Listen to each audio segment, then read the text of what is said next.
partir de ahora vamos a ver casos inversos de ángulos en el que vamos a dibujar una recta que forma un ángulo determinado con otra cualquiera, el ángulo que forma una recta con otra siendo una de ellas vertical, el ángulo que forman recta y plano, si el plano es cualquiera o si el plano es el horizontal de proyección, y ángulo entre planos cualesquiera y si uno de ellos es el plano horizontal de proyección. Se trata de dibujar en este vídeo una recta R que forme un ángulo determinado con otra dada S y que se corte en el punto V. Como vimos en anteriores vídeos, lo que vamos a hacer es tener en cuenta que para dibujar rectas que forman un ángulo determinado con otra son generatrices de un cono de revolución cuyo ángulo en el vértice sea el ángulo dado, alfa, ¿vale? Entonces tenemos que tener en cuenta otros conceptos como que se forma aquí un triángulo rectángulo en el vértice de la base del cono, cuyo ángulo en el vértice son alfa grados, y tenemos que calcular generalmente la incógnita de ese triángulo rectángulo es el radio. Si vemos ahí ese radio pertenece a la base de un cono de revolución que se encuentra en un plano perpendicular al eje del cono, a ese, como vemos ahí, ese triángulo rectángulo. Pues bien, se trata de dibujar el triángulo rectángulo de modo que el ángulo en el vértice del cono sea el dato del ejercicio, que son 30 grados, y por ser rectángulo en el centro de la base del cono obtener eso, el radio de la base del cono, que es un dato importantísimo para la construcción de las rectas que forman con otra ese ángulo de 30 grados. Ahora ni más ni menos se trata de montar tridimensionalmente ese cono de revolución cuya altura es, no vamos a 3D, ese cono de revolución cuya altura o eje del cono es la recta S y cuyo vértice es el punto V. Lo que vamos a hacer es dibujar el cono de revolución. En primer lugar debemos saber y montar la altura del cono. La altura del cono, ¿cuánto es este valor? Y también tomamos el dato de la radio de la base del cono que nos va a servir para montar en el espacio el cono de revolución. Queda definido por su base, centro es ese punto, y cuyo vértice sería pues el punto V. Cualquier generatriz de ese cono como la que voy a dibujar y el vértice es solución del ejercicio, como esta también. Si repetimos podemos dibujar infinitas rectas, toda generatriz del cono de revolución que va a pasar por que van a formar parte, que son generatrices del cono de revolución que vemos ahí, ¿vale? Y luego, entre todas esas soluciones que hemos dibujado posibles rectas R, elegir alguna que sea. En el sistema diédrico nos darán las proyecciones de la recta S, y se trata de dibujar rectas que formen con ella un ángulo determinado de 30 grados, por ejemplo.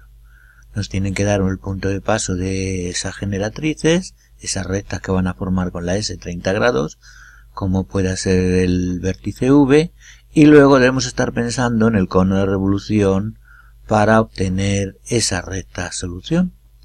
Para lo cual dibujamos por un punto cualquiera O de la recta S, vamos a estar situada el plano de la base del cono de revolución. Para solucionar este ejercicio, una de las maneras sería hacer un cambio de plano para que esa recta S definida ahora por los puntos V y O quede frontal. Para lo cual hacemos un cambio de plano como ya sabemos hacer y la recta ha quedado frontal, con lo cual podemos dibujar en el plano perpendicular directamente en la proyección vertical el plano perpendicular a ese eje del cono de revolución. VO es la altura y montamos el triángulo rectángulo cuya generatriz es, cuyo hipotenusa forma con el eje S el ángulo de 30 grados. Ahí lo tenemos puesto y lo vemos en verdadera magnitud porque lo hemos situado esa generatriz frontal también. Entonces ahí obtendríamos el radio de la base del cono y dibujaríamos el cono completo con su proyección horizontal. Aquí dibujaríamos la base horizontal, que es una elipse, por sus ejes principales para dibujar esa circunferencia. Y ya estamos viendo la visibilidad del cono que vamos a dibujar. Lo veremos en el sistema cuando estudiemos el cono y ahí podremos dibujar las generatrices de tangencia. No confundir la generatriz de tangencia, que son tangentes a la elipse en el base del cono aquí, con los extremos del eje mayor de la elipse proyección horizontal. Cualquier recta que elijamos de modo que uno de sus puntos sea algún punto de la base del cono y el vértice V es solución del ejercicio. Si elegimos otro punto, como es el punto B de la base que lo unimos con V, nos dará otra generatriz. Aquí están dibujadas esas generatrices con su visibilidad. Como digo, ya lo veremos cuando hagamos vídeos para representar el cono de revolución y sus generatrices con su visibilidad. Entonces ahora lo que vamos a hacer es dibujar la proyección vertical de la base de un cono, que también es una elipse. Dibujaríamos la generatriz de contornos y dibujaríamos la proyección vertical de estas dos generatrices VA y VB, proyecciones verticales V', B', V', A' y también con su visibilidad.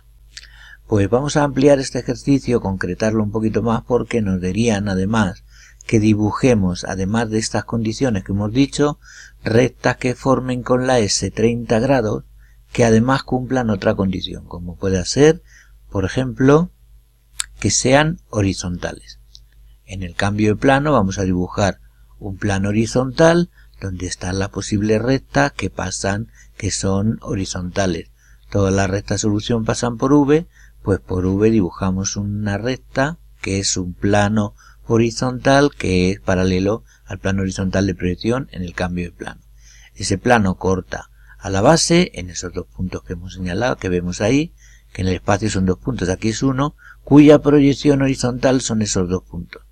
Y ese plano corta a la base según una secante de la base, como estamos señalando ahí. Esos dos puntos son la secante de la base, la intersección del plano horizontal con la base. Y esos dos puntos de corte nos generan en proyección horizontal la solución del ejercicio. Dos generatrices que forman con la S 30 grados y son horizontales. Y en proyección vertical no se trata nada más que de subir estos dos puntos que sabemos que tienen que estar en un plano horizontal como nos pedían en el ejercicio.